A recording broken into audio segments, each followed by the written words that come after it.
In the early 1970s, to counter the Soviet threat, China and America improved their relations. In 1972, the American President Richard Nixon visited China. And in 1973, the American government established a liaison office in Beijing. The two countries, enemies for 20 years, were now rebuilding lines of communication. 尼克森从中国回来之后，我们当时那个中文部的那个头，他是从台湾回来，他是外交官啦，从台湾回来。他说，在台湾用的这个一本教材很好，他说不妨我们试一试。In 1972, Voice of America began its program English 900. 何立达主持播讲英语900句。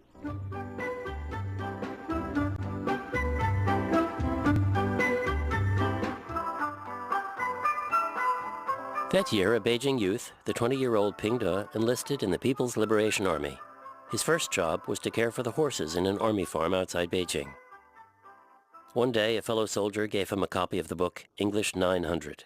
这个书呢，来源还很不容易，因为当时呢，中国在这个文革后期嘛，逐渐的和外部世界又有了一些联系。据当时我们这个战友讲呢，是说因为好像中国的一些外交领导人到这个联合国去，这样的话才把这个英语900句这本书给带回到中国来，在当时所谓叫内部教材。后来人家就跟我讲，他说美国之音是有这个英语900句的这个课程的广播，这样我就开始跟着这个学，还专门去买了一个小的收音机，60-70块钱。在那个时候还是一个很贵的、很奢侈的这么一个家用电器吧。那时候单位里头也很明确，就是说鼓励大家学英语，但是呢，就明确说呢，不可以收听敌台。Ping De was well aware that VOA was enemy radio, but he was hungry to learn. At that time, he was living by himself in a horse barn. During the day, he dealt with the horses, and at night, he listened to English 900. In his words, I felt I was living like a noble. It was beautiful. Later, he was transferred to the electricians' squad. Listening to enemy radio in a place with so many people, with eyes everywhere, was very difficult. We paid them for the last semester. 那怎么办呢？那我就是说，钻到被窝里边去，带上一个耳塞机去听这个课程。但是呢，毕竟好多时候呢，还是需要把它念出来。因为你学英语嘛，你这种模仿是必不可少的。最后都没办法了，正好那时候在夏天的时候嘛，我就带上收音机，拿个手电，再拿着书，然后悄悄的就跑到我们这个夏天的时候，旁边都种的是那种主要都种的是玉米，它那个秸秆很高，所以钻到玉米地里头以后是别人也不知道你在那里，你就在那里学就可以。They sent us a bill for the new semester. Only 2 semesters a year. Ping De recalled, one time when I came out of the cornfield to go back to my dorm, I was tailed for a long time by the night patrol. Maybe he suspected I was dating a female soldier.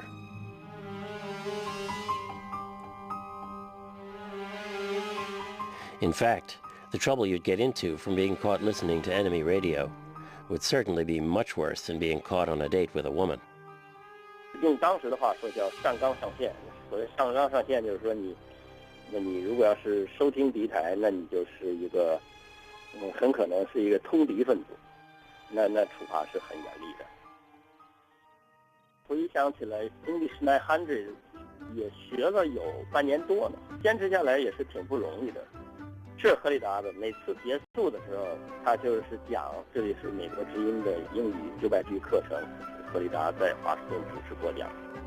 说实话，我自己本人并没有想到，做的一个很成功的一个美国之音的一部分。第一，我觉得那时候的时机很好，那我相信播报的声音呢还是不错。我对于这个节目呢也非常有兴趣，也用了一些脑筋，所以我看这就是成功一个因素。主要的我还是觉得那时候大陆真是一般的人都是想学英语，可是很可怜，没有英语教师。Thanks to English 900, Pingde could speak excellent American English. In 1975, the head of his unit gave him a college recommendation because his English was good and he did his job well. That is how listening to enemy radio helped him fulfill his dream of going to college.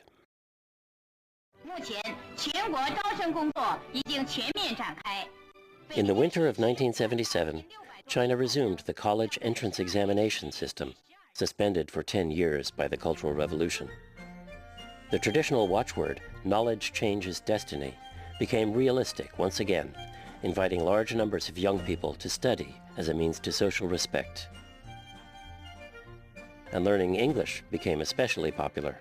Voice of America's English 900 became a familiar point of reference. One listener, Lu Xin, recalled, "By the 1980s, the atmosphere had completely changed. Some colleges even put Voice of America programs on their own broadcast systems, and nobody worried about it." In 1979, the U.S. and the People's Republic established formal relations. After the horrific 10-year Cultural Revolution, the Chinese people viewed the outside world, especially the West, with great curiosity and hope. From Washington, here is the news in VOA Special English. For the new generation of college students, Voice of America's news programs and programs in special English were among the main ways to follow current events and learn English. More and more people made listening to the Voice of America a regular part of their daily lives. In the 1980s, according to Chinese officials, the Voice of America's listeners in China numbered over 17 million.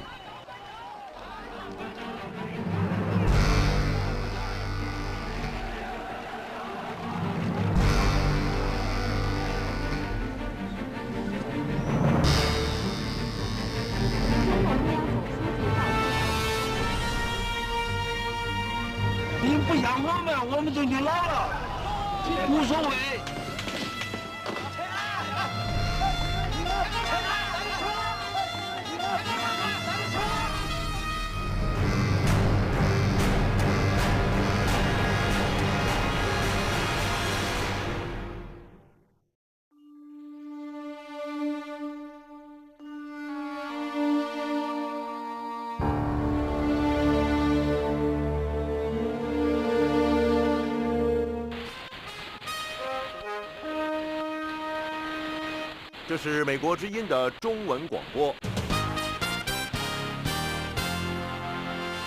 各位听众，VOA 有一个了解中国情况的一些特别的节目吧。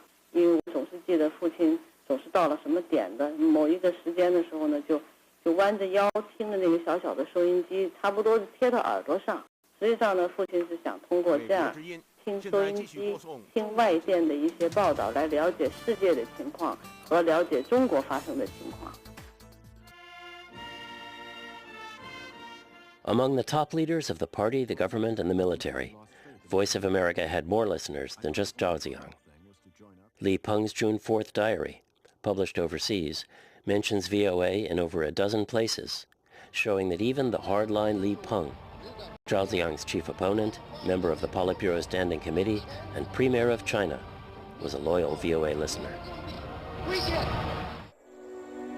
April 24th.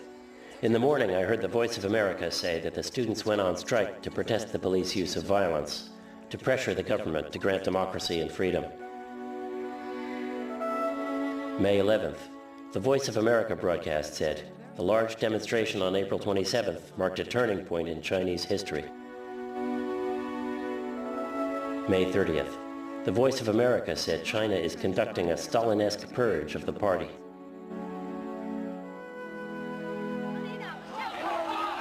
The Tiananmen democracy movement of 1989 raised the Voice of America's prestige in China to new heights. The students in Tiananmen Square even set up a loudspeaker broadcasting the Voice of America. 新闻广角镜。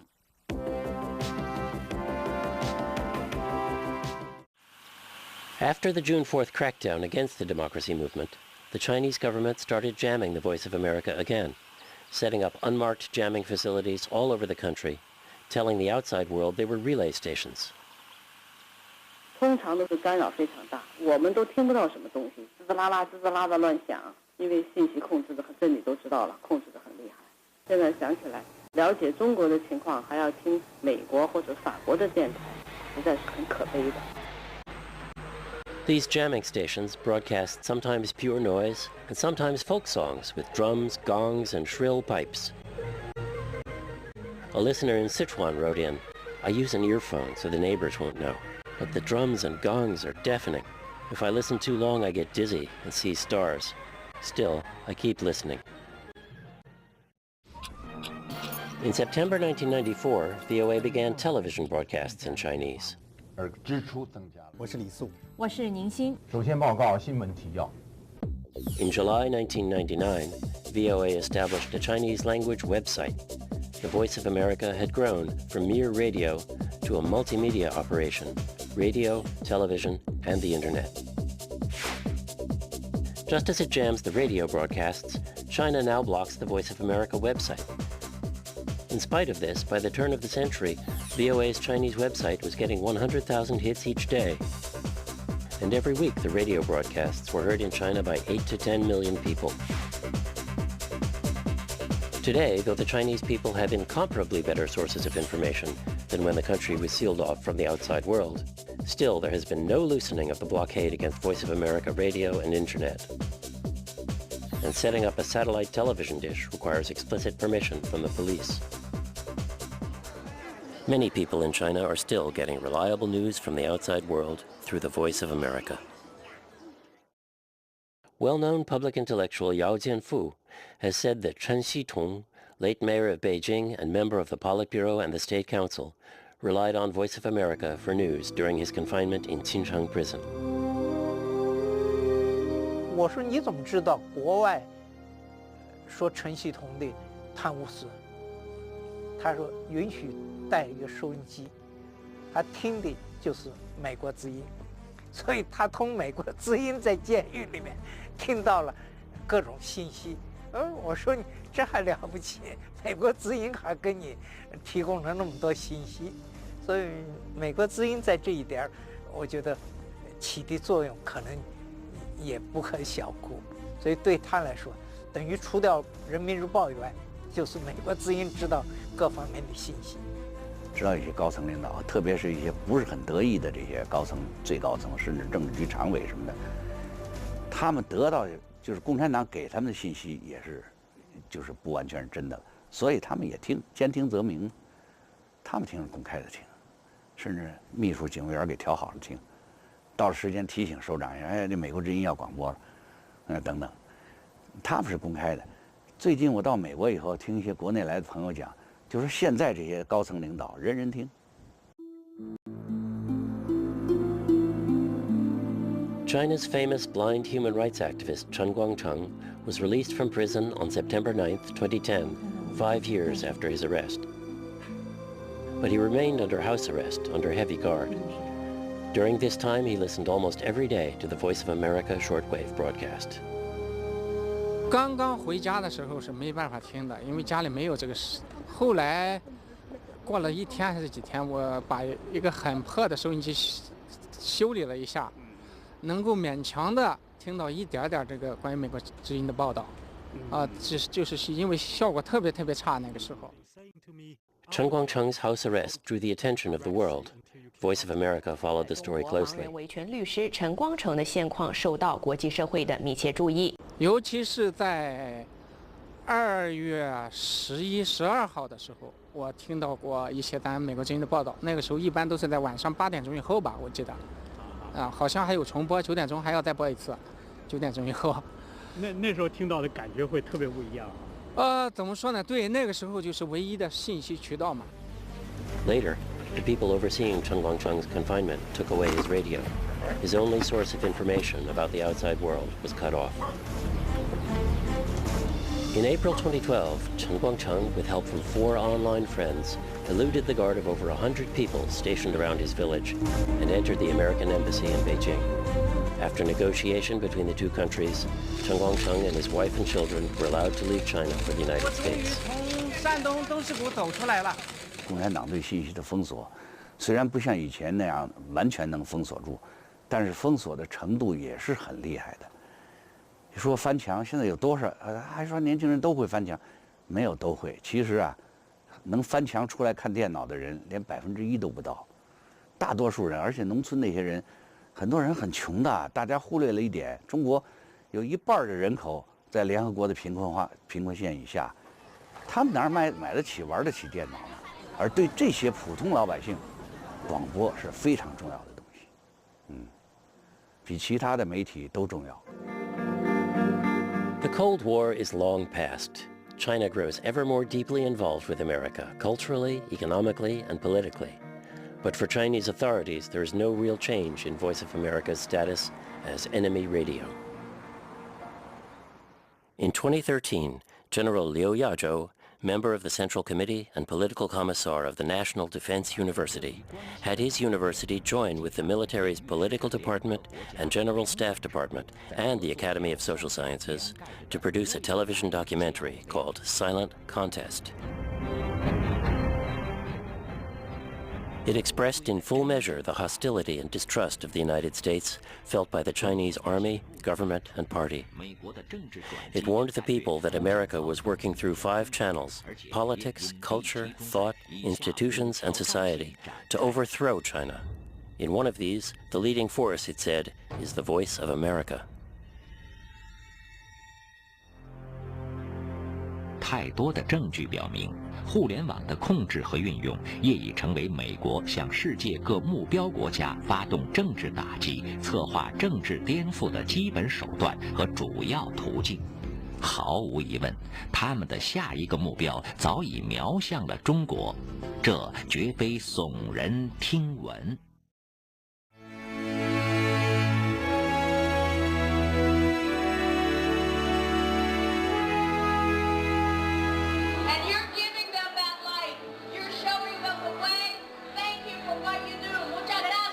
Voice of America is fulfilling a wonderful role, and I'm here to congratulate the Voice of America and reach out to the Chinese people who are America's greatest ally in the cause of freedom. What you have been able to do is pierce the great bamboo curtain, the great firewall of China, with a message of hope, a message of freedom. For 15 years now, the Voice of America. Voice of America occupies, I believe, a key part. The Voice serves the interests. A free flow of information is the lifeblood of democracy. I'm proud to say that the Voice of America still speaks strongly. We're going to shuffle to camera 3. 再次激化中日的紧张关系呢？欢迎您来到马上非常感谢。我张内外，欢迎光临。观视回避的真相。他所见的那个现状，你把真相至少让大家知道，究竟是不是一项不可能的任务？林书豪在纽约尼克队的。VOA 有问必答。伊拉克的局势动乱越演越烈，大约是在1万亿美元。中国也出现了可喜的亮点。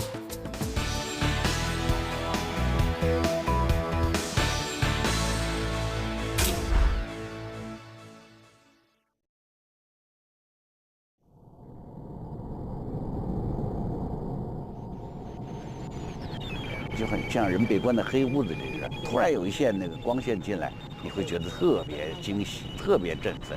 他给我们在紧紧封闭的铁桶中开了一个洞，就一个小洞，我们就看到很大的世界。请您继续收听收看《美国之音》。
San Juan, Puerto Rico was the first stop for National Parks traveler Micah Meyer on his recent journey through the Caribbean. Puerto Rico has one National Park Service site. It's the San Juan National Historic Site. It's this massive fort which was used to control the island. Puerto Rico was a Spanish colony for centuries, but was turned over to the United States following the Spanish-American War of 1898. Today, visitors come to this World Heritage Site to learn about its history and unique architecture. I was just blown away by the size of it all. It was just so fascinating to walk around this fort, which, like forts I'd seen from the American Revolution or the War of 1812, was a part of American history, and yet it looked so completely different. Micah had another chance for great views of Puerto Rico on his flight over to the island of St. Croix, the largest of the 3 U.S. Virgin Islands, but the least crowded. Hello. Micah and his travel companion Andy got to explore the whole island. They passed Christiansted National Historic Site, home to an old Danish fort, on their way to Buck Island Reef National Monument. And there's Buck Island ahead of us. Known for its underwater trail and nesting sites for birds and turtles, the small uninhabited island was designated a national monument by President John F. Kennedy in 1961. He had gone there on vacation with his family, snorkeled this Buck Island Reef, thought it was amazing, and decided to save it as a national monument. Micah decided to go snorkeling too.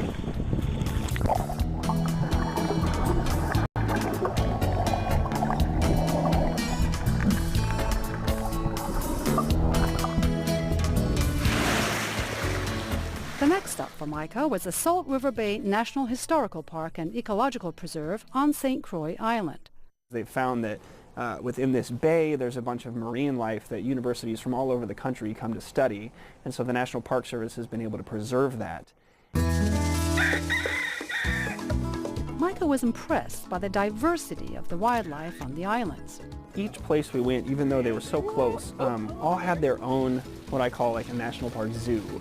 So in the San Juan National Historic Site, there was this massive green iguana. I mean, like neon green iguana. Hermit crabs everywhere. I mean, if it wasn't developed, it was covered in hermit crabs. On St. Croix, there were mongoose. Apparently, and then they ended up not eating the rats, and they were carnivores, so they ended up eating a bunch of the other species on the islands, which are now extinct. Then we got underwater, and it was, you know, these amazing schools of fish that were bright blue. On to St. John, the smallest of the 3 U.S. Virgin Islands. So this is the tree seed, where Micah discovered many treasures on land and sea. At the Virgin Islands Coral Reef National Monument, he explored little coves and mangrove forests that help build a sustainable ecology. We saw these vibrant queen angelfish, and they are blue fish that have these like magnetic stripes down them. It looks like glow sticks. It looks like somebody painted them with glow paint. Exploring the Caribbean's underwater treasures, he says, has been a transforming experience. I just felt so lucky because this was something that, you know, a little kid from the prairie in Nebraska wouldn't have imagined himself doing. And yet here I was in my own country seeing a landscape that was so foreign and yet was part of my story and my nation's story, and will still be for years, hopefully, if we keep protecting it. Julie Tabo, VOA News, Washington.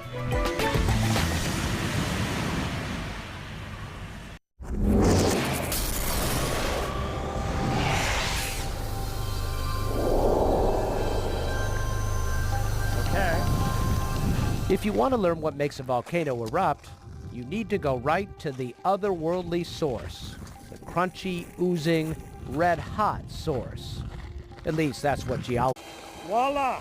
Wow, that's amazing. Amazing indeed. Welcome to the most studied volcano in the world, Kilauea. Garcia and I came to this surreal landscape on Hawaii's Big Island by helicopter. On our way, we got a glimpse of the red rock cauldron of magma through the sulfur-tainted steam. Kilauea is one of the longest currently erupting volcanoes on the planet. The lava started flowing in January of 1983. So the mantle is producing an enormous amount of hot material that's coming out of Kilauea. This is probably one of the most active periods of the historical record of Kilauea. The eruption waxes and wanes, at times spewing fountains of lava, and in the 1990s threatening and destroying nearby homes. Through it all, there is one constant besides the flowing lava, Garcia. He has been studying Kilauea for 30 years, thanks to support from the National Science Foundation. Well, with most volcanoes, you want to know when it's going to erupt. And so that's the primary concern. But in this case, where we have an eruption that's been going on for over 30 years, the big question is, when's it going to stop? He comes here looking for data. In this case, a piece of freshly cooked earth just out of the oven. He dunks it in water, freezing the moment and its chemical composition in time. A geological Instagram packed with data. We know its birthday. We know when it was erupted. And you might ask, well, why do we care? Because the lava composition changes hourly, daily, or even monthly. And somewhere there might be some sort of telltale sign of whether it's going to continue erupting or not, right? Absolutely. In science, one of the key things we do now are time series studies, where we collect samples repeatedly during the course of an eruption or in the ocean, because it's evolving all the time. Back in his lab at the University of Hawaii in Honolulu, graduate student Kendra Lin does her part to understand Kilauea, shaving rocks into 30-micron slices and then analyzing them using an electron microprobe. She is interested in this green mineral called olivine. It is the most common mineral that forms at Kilauea. What can we learn from it? Because it's the first thing to crystallize in these magmas, it tells us a lot about the mantle source, where the magmas came from, and it can also tell us a lot about the magma's history. This is just one of many tests the team routinely conducts to analyze the elements and isotopes in the newborn rocks. Each of the processes within the volcano leaves a fingerprint. So over the years, we've been able to develop an understanding of what those fingerprints are and what they tell us about what's going on in the volcano. So where are we right now? What's this? We're looking at the rock collection we have from the Pu'u'o eruption, as well as some of the other Hawaiian eruptions. And over the years, he has amassed an impressive collection of rocks, not just from Kilauea, but from volcanoes all over the Hawaiian Islands. So this is July 23rd of 1997, and this one looks a little grayer. Yes, not quite as shiny for whatever reason. But Why you can would see that be? the imprint. Yeah. Well, it was a little cooler at the time it was quenched. I see. If only these rocks could talk. Volcanoes are addictive. Fortunately, Garcia is pretty adept at reading them. One of the things he focuses on is the temperature of the lava. So what we've seen is a long-term decrease. Initially, the lava temperature was low. It increased, the eruption roared upward, and now it's been slowly waning and we see the temperature of the lavas indicating a decrease. So we think this eruption might end in the near future, but it's ended several times in the past. It was quiet in 1997 for a month, and then it restarted. Back at the lava flow, Garcia told me his work is not as dangerous as it seems. A calculated risk for a good scientific cause. All right, so what is the strategy for walking? How do you know what to step on? We need to avoid areas that look shelly, indicating that the lava is drained out from underneath. So we try to look for places where it looks solid, so we can avoid collapsing in on the lava flow. I'm just going to follow you. How's that? Very good. But while we were here, some newly minted, still hot Hawaiian earth melted the soles right off his shoes. Wow, just like that. Is the other one already gone? No. Oh, you're absolutely right. Holy moly. Wow. All in a day's work for an intrepid geologist determined to go with and to the flow. Success. For Science Nation, I'm Miles O'Brien.